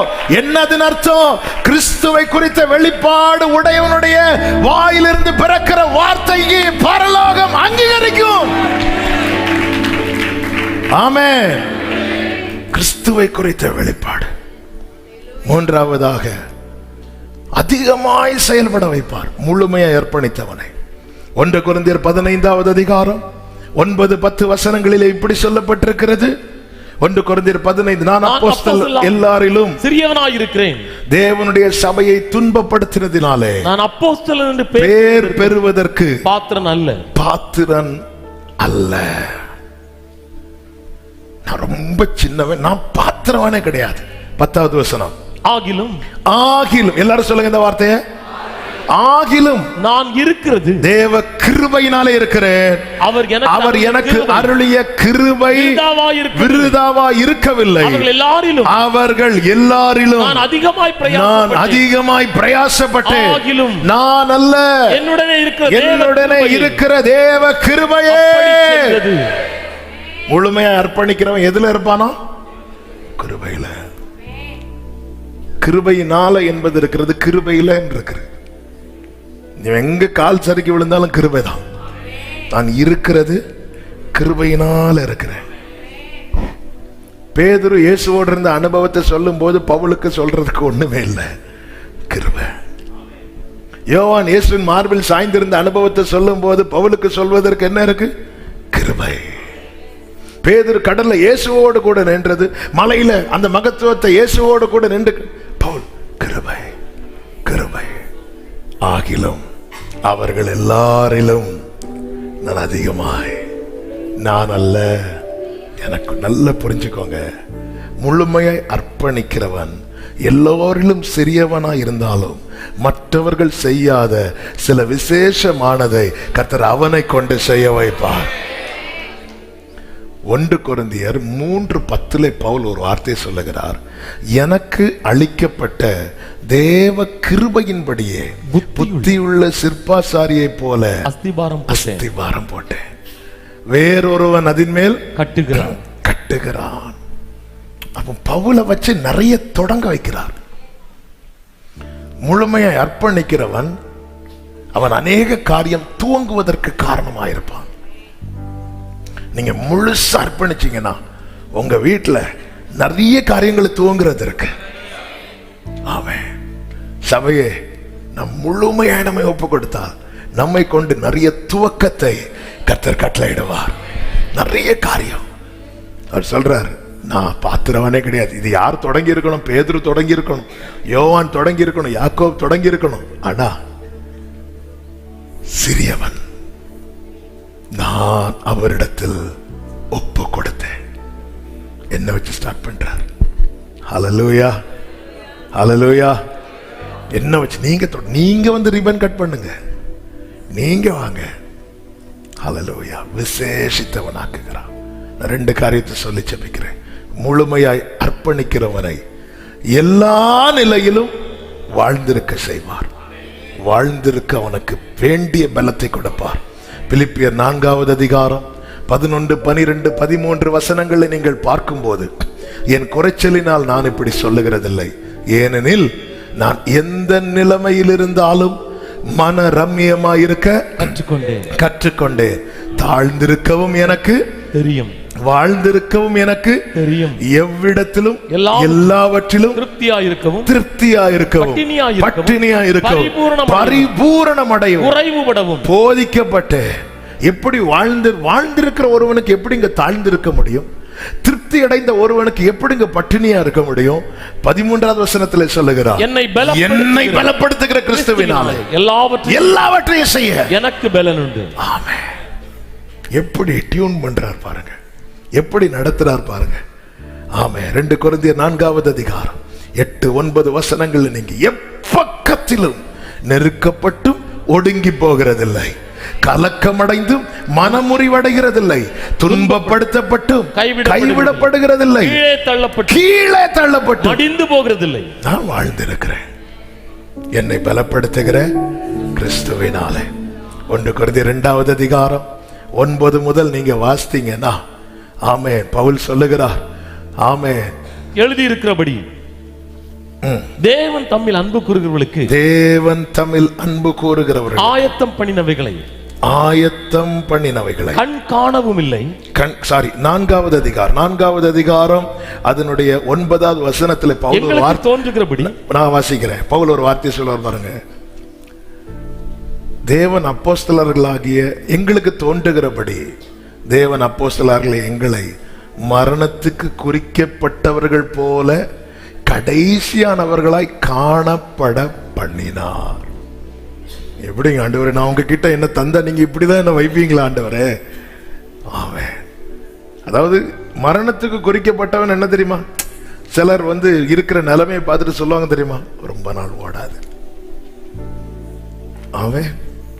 சிலர் வந்து பார்த்துட்டு, சிலர் நிலைமையை பார்த்துட்டு நமக்கு போன் பண்ணுவாங்கல்ல, நல்ல சமாதான முடிவு இருக்க ஜெபம் பண்ணுங்க பாஸ்டர் அப்படின்னா என்னன்னா அவங்கள பார்த்தாலே தெரியுது.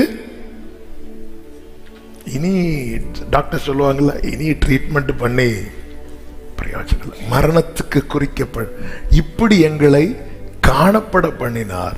நாங்கள் உலகத்துக்கும் தூதருக்கும் மனுஷருக்கும் வேடிக்கையானோம்.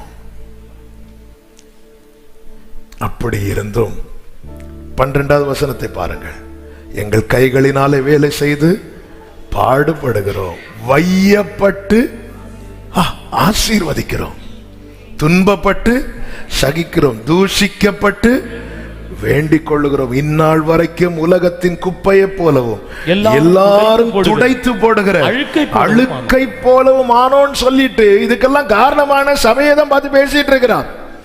சொல்லிட்டு அடுத்த வார்த்தையை சொல்றாரு, உங்களை வெட்கப்படுத்த நான் இவைகளை எழுதவில்லை, நீங்கள் எனக்கு. அப்போ இவ்வளவு காயப்படுத்தினவங்களை பார்த்து பவுல் எப்படி சொல்றாரு தெரியுமா? நீங்கள் எனக்கு பிரியமான பிள்ளைகள். எப்படிங்க இது சாத்தியம்?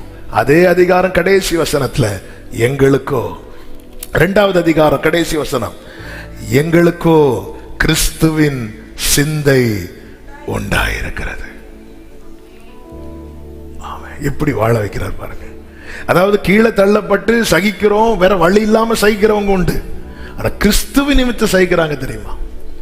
பவுல் எதுல உறுதியா இருக்கு? எதுக்கு பலப்படுத்துறார்? அவங்கள பிளஸ் பண்ணு, அவங்கள சபிச்சிராத, அதுக்கு பலப்படுத்துறார். எதுக்கு பலப்படுத்துறார்? ஓகே, கர்த்தர் அனுமதிக்கிறார் சொல்லிட்டு அமைதியார், அவங்கள சபிச்சிராத, அவங்கள வெறுத்துறாத. பிரியமான பிள்ளையா நீ அன்னைக்கு எப்படி பார்த்தியோ அப்படியே பாரு. முழுமையாய் அர்ப்பணிக்கிறவனில் கிறிஸ்துவின் சிந்தை உண்டாகும். 5வதாக பவுல் சொல்லுகிறார், 2 தீமோத்தேயு 4வது அதிகாரம் 7, 8 வசனங்களிலே, நல்ல போராட்டத்தை போராடினேன், ஓட்டத்தை முடித்தேன், விசுவாசத்தை I have fought a good fight. Good fight. I have finished my course, race. எனக்குன்னு ஒரு கோர்ஸ் இருக்கு, அதான் பூரண வயசுன்னு சொன்னேன் அல்லவா. I have finished my course. அந்த கோர்ஸை நான் முடிச்சிட்டேன். ஒரு 6 months கோர்ஸுக்கு போயிட்டு இருக்கிறேன். சொல்லுவாங்க பிள்ளைங்க, ஒரு புதிய கோர்ஸ் ஒன்று போயிட்டு இருக்கிறேன். பவுல் சொல்றேன், எனக்கான கோர்ஸை நான் முடிச்சிட்டேன். எப்படி சாத்தியாச்சு? நான் கம்ப்ளீட்டா சரண்டர் பண்ணிட்டேன். ஆமே, என்னுடைய ஆசை, நம்ம ஒவ்வொருடைய ஆசை எத்தனை வருஷம் கிடையாது தெரியாது. அந்த மரணத்துக்கு முன்னாடி இந்த ஒரு நிம்மதியோடு அப்படி பெருமை சொல்லணும், அவ்வளவுதான், முடிச்சிட்டேன். சில இரவு பகலா ப்ராஜெக்ட் பண்ணுவாங்க பாருங்க. நாளை சப்மிட் பண்ணணும், 9 மணிக்கு காலேஜ் போகணும், காலைல ஒரு 7-8 மணிக்கெல்லாம் எழுதி முடிச்சு கரெக்ட் பண்ணி வச்சுட்டாங்க. அப்பாடா, அப்படி வேகமா ஓடிட்டு இருக்கிறோம்ல. ஆயிரக்கணக்கான ஜனங்க மாண்டார்கள் இந்த யுத்தத்தில். அவங்கள நினைச்சிருப்பாங்களா இன்னைக்கு நம்ம கதை முடியும்? நினைச்சிருப்பாங்களா? இல்ல, எதுவுமே நம்ம கையில கிடையாது. போயிட்டே இருக்கிறோம் இந்த ஓட்டம். தீர்க்காயுஸ் அல்ல, பூரணாயுஸ். I have finished my course. ஓட்டத்தை முடித்தேன். நான் அவர்கிட்ட கொடுத்ததுனால நான் போராடின போராட்டம் அனைத்துமே நல்ல போராட்டம், நல்ல போராட்டம். ஆமென். பவுல் தீமோத்தேயுக்கு சொல்றார், நான் ஓட்டத்தை, நம்ம யார்கிட்டயா சொல்லிட்டு தான் போனோம். ஆமென் சொல்லுங்க பார்க்கலாம். யார்கிட்டயாவது சொல்லிட்டு போனோம். ஒண்ணு இல்லைனாலும் வீட்டுல எங்க அப்பா சொல்லிட்டு போனாங்க. ஆமென், யார்கிட்டயா சொல்லிட்டு போனோம். இது வேற முடிச்சுட்டு இதுக்கு என்ன வழி? கொடுத்துரு, கொடுத்துரு, கொடுத்துரு. என் சுய பலத்தால் ஒன்றும் செய்திடே அதை நீ அப்படி அர்ப்பணிப்போடு, முடிந்தால் முழங்காற்படிட்டு அல்லது எழுது நின்று, என் சுய பலத்தால் ஒன்றும் செய்திடே அதை நீ நன்றாய் அறிவீ. உம்பலத்தால் எல்லாம் செய்திட உம் கிருபையால் நிறைத்திடுமே. உம்பலத்தால் இயேசுவே, உம் கிருபை இல்லை என்றால் நான் தேவ கிருபையிலே இருக்க விரும்புகிறேன், கிருபையிலே இருக்க விரும்புகிறேன். நான் அல்ல, நான் அல்ல, எனக்குள் இருக்கிற கிருபை என்று சொல்லத்தக்கதாக ஆண்டவரே, ஆண்டவரே, அந்த கிருபையில, அந்த கிருபையில, அந்த கிருபையில ஷலம கரபமலலா ரிமமரோ தடுமாற்றம் இல்லாமல் நான் வாழ்ந்தேன். ஜீசஸ் கிருபையா நிறைத்திடும். ஆமென். தடுமாற்றம் இல்லாமல் நான் வாழ்ந்தேன். ஒரு 2-3 நிமிடங்கள் மாத்திரம் ஒரு அர்ப்பணிப்பின் ஜெபத்தோடு நாம முடிக்க போகிறோம். முடிந்தா உண்மையா ஆண்டவர், என்னுடையது மாத்திரம் அல்ல, என்னையே நான் உங்க கையில கொடுக்கிறேன்பா. அப்படி விரும்புறவங்க மாத்திரம் 2 கைகளை உயர்த்து, கண்களை மூடி ஒரு 2 நிமிடம். ஆண்டவரே, என் வாழ்க்கையில கரையை கண்டு வருடங்கள் எத்தனை ஆகிவிட்டது. ஒரு அர்த்தத்தை பார்த்துடலாம் தான் நான் பார்த்துட்டு இருக்கிறேன். இல்ல ஆண்டவரே, பாதி வரை டிராவல் பண்ணி வந்ததுக்கு அப்புறம் ஆமென், அர்ப்பணிப்பு. அன்பு தம்பி, அன்பு வாலிபர் தங்கச்சி, உன்னுடைய அர்ப்பணிப்பு வாழ்க்கை கரையை பார்க்க வைக்க போகுது. அன்பு சகோதரா, சகோதரி, நம்முடைய ஆத்துமாக்களுக்கு நாம தாங்க உத்தரவாதி. யாரோ ஏதோ பண்ணாங்கன்னு சொல்லிட்டு ஒண்ணு நீ ஏன் கெடுத்துட்டு இருக்கிற? ஆமென். ஆண்டவரே, கம்ப்ளீட்டா சரண்டர் பண்றேன் ஆண்டவரே, கம்ப்ளீட்டா. நல்லா புரிஞ்சுக்கோங்க, நான் கிறிஸ்துவை ஆராதித்தும் கிறிஸ்துவை பிரசங்கித்தும் எனக்குள்ளே கிறிஸ்துவை குறித்த வெளிப்பாடு இல்லைன்னா நான் எப்படிங்க கட்டி எழுப்பப்படுவேன்? இன்னைக்கு நான் 10 வருஷம் 20 வருஷம் கிறிஸ்தவன்னு நாம் நம்மை சொல்லிக் கொள்ளுகிறோம். ஆனா கிறிஸ்துவை குறித்த வெளிப்பாடுங்க, கிறிஸ்துவை குறித்த வெளிப்பாடுங்க ஏன் இல்ல? பார்ஷியலா கொடுக்கிறோம், ஏதோ ஒண்ணு கொடுக்கிறோம். நான் ஆண்டவர் சொன்னதுனால சிறப்பை கலத்திட்டேன், நான் ஆண்டவருக்காக நகையை கலத்திட்டேன், நான் ஆண்டவருக்காக அதை செஞ்சுட்டேன். ஓகேப்பா, ரொம்ப சந்தோஷம். நீ ஆண்டவருக்காக ஒன்ன கொடுத்தியா? ஒன்ன கொடுத்தியா? ஒன்ன கொடுத்தியா? இல்ல ஆண்டவரே, நான் உன் வாயோட இருந்து பேச விரும்புறேன். இல்லப்பா, கோலோட நிறுத்திருங்க, வாயோட வேண்டாம். அதுக்கு வேற ஆரோன பாருங்க ஆண்டவரே, அதுக்கு ஆரோன பாருங்க ஆண்டவர். ஆண்டவருக்கு வலிச்சு கோவம் வந்துட்டு, ஆண்டவர் நான் உனக்கு எல்லாம் செய்யணும், ஆனா என் காரியத்துக்காக நான் இன்னொரு ஆளை பார்க்கணுமா? நான் உனக்கு எல்லாம் செய்யணும், ஆனா என் காரியத்துக்காக நான் இன்னொரு ஆளை பார்க்கணுமா? ஆண்டவரே, என்னையும் கொப்புவித்தே நின் மனம் போல் நடத்தையா. அர்ப்பணிக்கிறவங்க மாத்திரம் 2 கைகளை வானத்துக்கு நேராக உயர்த்தி, என்னையும் கொப்புவித்தே நின் மனம் போல். ஆமென். அப்படியே கைகளை உயர்த்தி சொல்லுங்க, என்னையும் கொப்புவித்தே நின் மனம் போல் நடத்தையா. ஜீவனாலோ சாவினாலோ தேவநாமம் சீரிலங்க. பாவியனுக்கு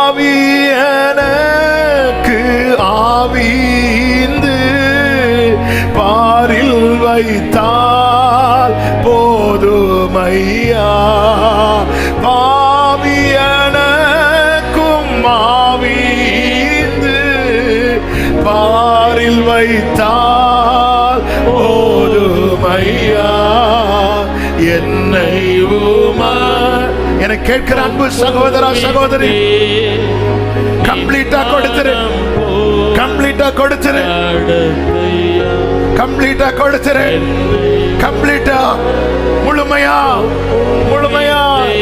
என் ஆசை விருப்பங்கள் அல்ல, உன் சித்த மாத்திரமே என்று சொல்றவங்க, ஜீவனாலோ சாவினாலோ, ஜீவனாலோ சாவினாலோ தேவநாம. ஆண்டவரே, என்னுடைய வாழ்வும் சரி, ஆண்டவரே என்னுடைய மரணமும் சரி உங்க மகிமைக்காக மட்டும்தான் இருக்கணும். ஆண்டவரே, இந்த அர்ப்பணிப்போடு பவுல் கொடுத்தது போல எத்தனை பேர் கொடுக்கிறீங்க? பாவி எனக்கு, பாவி எனக்கு ஆவீந்து பாரில் வைத்தார். ஆண்டவரே, நீங்க என்னை ஆட்கொண்டு இந்த பூமியில நடத்துங்கப்பா. என் இஷ்டப்படி அல்ல, என் விருப்பப்படி அல்ல, உங்க சித்தப்படி, உங்க சித்தப்படி என்னை உமக்கு ஒப்புவித்தேன். என்னை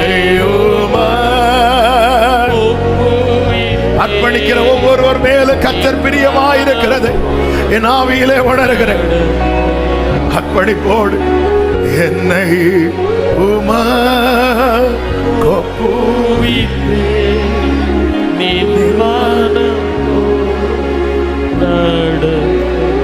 இரண்டு கைகளை உயர்த்தி கண்களை மூடி நடத்துங்க ஆண்டவரே, நடத்துங்க ஆண்டவரே. அப்பா,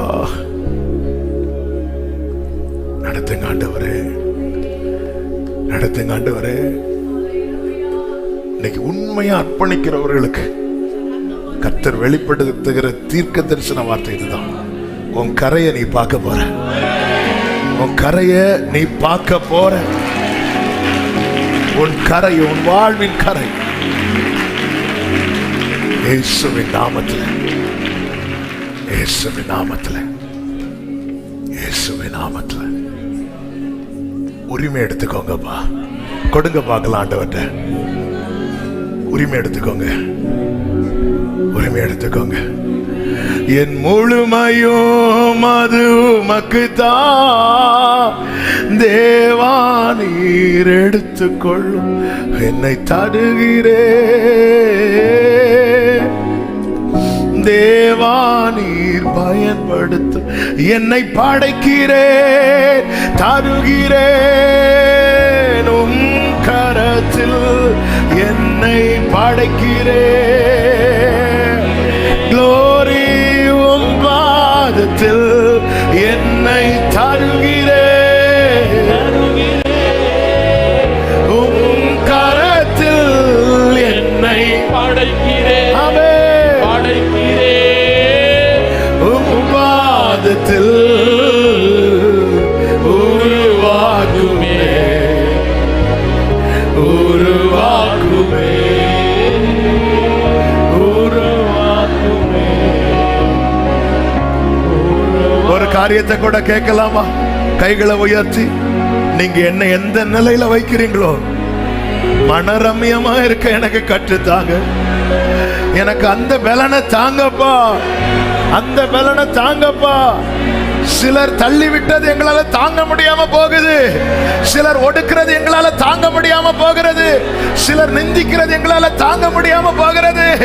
பவுல் சொன்னது மாதிரி நாங்களும் சொல்ல விரும்புகிறோம். என்னை பலப்படுத்துகிற கிறிஸ்துவினாலே, என்னை பலப்படுத்துகிற, பலப்படுத்துங்கப்பா, பலப்படுத்துங்கப்பா, பலப்படுத்துங்கப்பா, பலப்படுத்துங்கப்பா. உன்னத பலன், பரலோக பலன், பரலோக பலன், பரலோக பலன். ஷாக்கா பாபா ரிமா மகாராபா ஷேலே ஷேலரா ரிபா மரோ.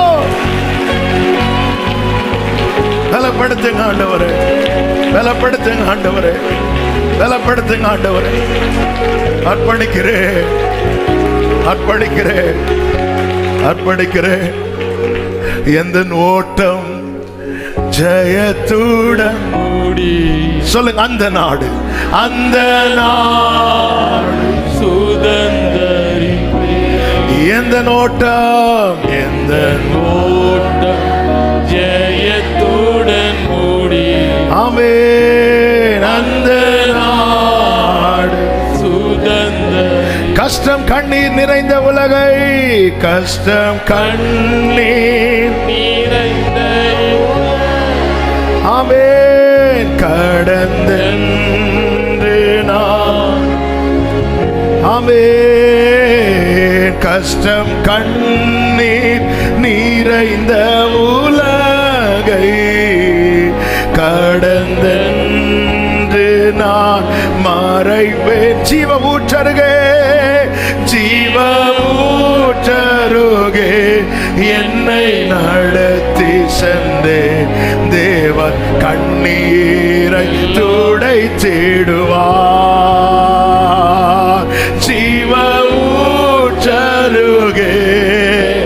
ஓ, பூரணப்படுத்தி எடுப்பா, பூரணப்படுத்தி எடுப்பா. ஹல்லேலூயா. இரண்டு கைகளை உயர்த்தி அவர் பாதம் விழுந்து பணிந்தே, அவர் பாதம் விழுந்து பணி. ஆனந்த கண்ணீர், ஆனந்த கண்ணீர் வடிப்பே. எந்த நோட்டம் ஜெயத்துடன் முடியோ, அந்த நாடு சுதந்தரி. ஆமென். எந்த நோட்டம் ஜெயத்துடன் மூடி. ஆமென். தகப்பனே, இரக்கமுள்ள தேவனே, முழுமையா எங்களை உடைய பாதத்தில் அர்ப்பணிக்கிறோம். முற்றுமுடிய எங்கள் ஆவி, ஆத்மா, சரீரம் குற்றமற்றதாய் உம்முடைய நாளிலே ஆண்டவர் எங்களை உங்க சந்நிதியில் மாசற்றவர்களாய் நிறுத்த வல்லவராகி எங்கள் ஆண்டவராகி இயேசு கிறிஸ்துவே, உம்முடைய கரங்களிலே முழுமையாய் முழுமையாய் அர்ப்பணிக்கிறோம். உம் சித்தம் போதும், உம் சித்தம் போதும். உங்க கிருபையில பவுல மாதிரி இதுதான் எங்க சாட்சியா இருக்கணும். இருக்கிறது கிருபையில இருக்கிற ஆகிலோ நான் தேவ கிருபையில் இருக்கிறேன். நான் எல்லாரிலும் சிறியவன். நான் பாத்திரவானே அல்ல, நான் பாத்திரவானே அல்ல, நான் கிருபையில இருக்கிறேன். இந்த கிருபையில நிற்க, ஓட்டத்தை ஜெயத்தோடு ஓடி முடிக்க ஒவ்வொருவருக்கும் அனுகிரகம் செய்யும். கண்மணி போல காத்துக்கொள்ளும். நீங்க உரிமை எடுங்க ஆண்டவரே. சத்துரு உரிமை எடுக்க கூடாதப்பா. சூழ்நிலை உரிமை எடுக்க கூடாது. மனிதர்கள் உரிமை எடுக்க கூடாது. நீங்க உரிமை எடுங்க ஆண்டவரே. ஆட்கொண்டு நடத்த ஒவ்வொருவரையும் ஆசீர்வதியும். மகிமை கனமும் ஒருவருக்கே செலுத்துகிறோம். இரட்சகர் இயேசுவின் நாமத்தில் பிதாவே, ஆமென். சேர்ந்து சத்தமாய் சொல்லுவோம். என் ஆத்துமாவே கர்த்தரை ஸ்தோத்திரி, என் ஆத்துமாவே கர்த்தரை ஸ்தோத்திரி. கர்த்தர் செய்த சகல உபகாரங்களை மறவாதே. ஆமென். நம்முடைய கர்த்தராகிய இயேசு கிறிஸ்துவின் கிருபையும் பிதாவாகிய தேவனுடைய அன்பும் பரிசுத்த ஆவியானவருடைய ஐக்கியமும் சிநேகமும் பாதுகாவலும் நம் அனைவரோடும் எல்லா பரிசுத்தவான்களோடு கூட கர்த்தருடைய வருகை மட்டும் தங்கி இருப்பதாக. ஆமென். ஹல்லேலூயா. God bless you. கர்த்தர் உங்களை ஆசீர்வதிப்பாராக.